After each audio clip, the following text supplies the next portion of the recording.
नमस्ते बच्चों, क्या हाल चाल, कैसे हैं आप लोग सब मेरे छोटे छोटे प्यारे प्यारे बच्चे।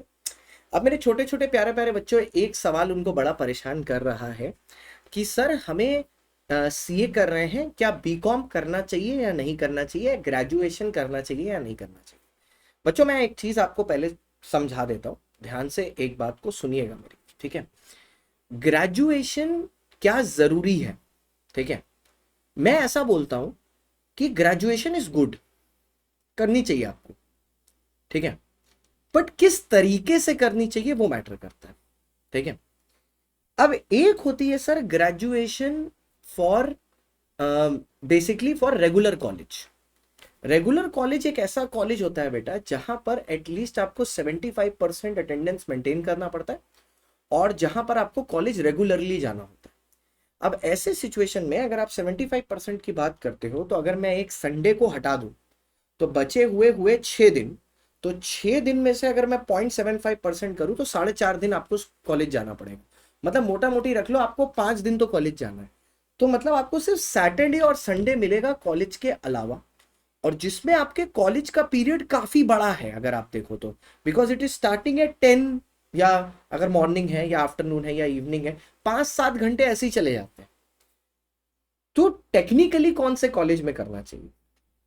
पहली बात, अगर आप बीकॉम कर रहे हो, पहली बात तो कोई फैंसी नहीं करना चाहिए। आप बीकॉम करो या बीकॉम ऑनर्स करो, उससे कोई फर्क नहीं पड़ता। अगर ऑनर्स आपको अवेलेबल है तो आप ऑनर्स प्रेफर करो, अगर बीकॉम जनरल मिल रहा है तो जनरल ही कर लो, कोई प्रॉब्लम नहीं। लेकिन आपका जो बीकॉम होना चाहिए वो ऐसा होना चाहिए, अगर रेगुलर कर रहे हो तो, जिसमें ज्यादा अटेंडेंस क्राइटेरिया ना हो। यार देखो, 60 या 50% तो फिर भी मेंटेन किया जा सकता है, ठीक है। क्योंकि 3 दिन अगर आपको कॉलेज जाना पड़े तो चलो वो फिर भी मेंटेन किया जा सकता है, 4 दिन तो घर में बैठ के पढ़ सकते हैं।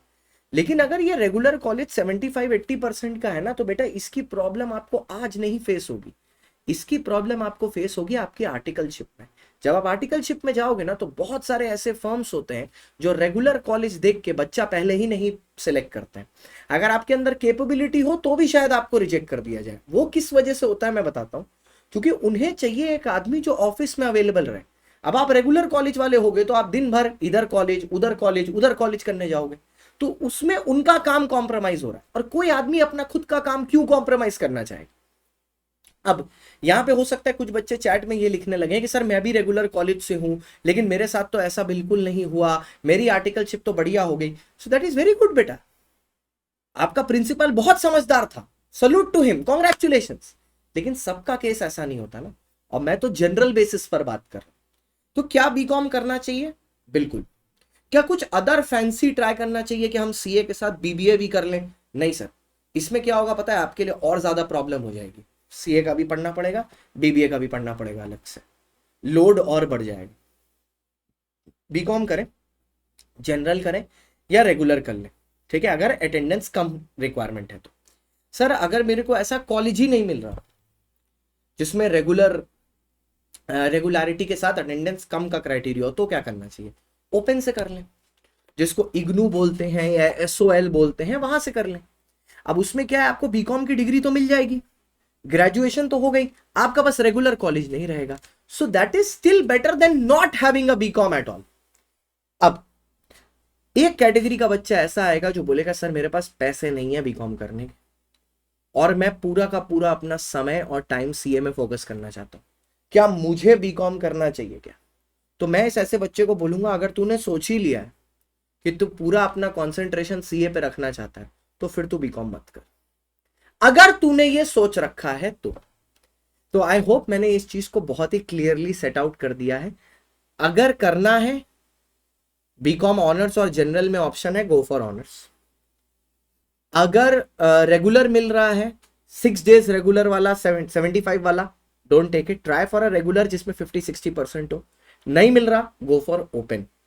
और अगर नहीं है, पैसे की प्रॉब्लम है या कुछ है, और मेरे को सिर्फ सीए ही करना है, फोकस सिर्फ यही है, then go for CA, don't do BCom.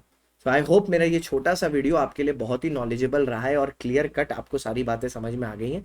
सो बस इस वीडियो को लाइक कर देना, चैनल को सब्सक्राइब कर देना, और आपको किसी चीज पर क्लैरिफिकेशन या वीडियो चाहिए हो तो प्लीज नीचे कमेंट जरूर करना। मैं आपकी हर बात सुन रहा हूं, हर बात का जवाब आपको इसी चैनल पर मिलेगा मेरे द्वारा ही। Thank you so much for watching. मैं आपका दोस्त, आपका होस्ट, आपका educator CSCS Shantam Gupta. Bye bye.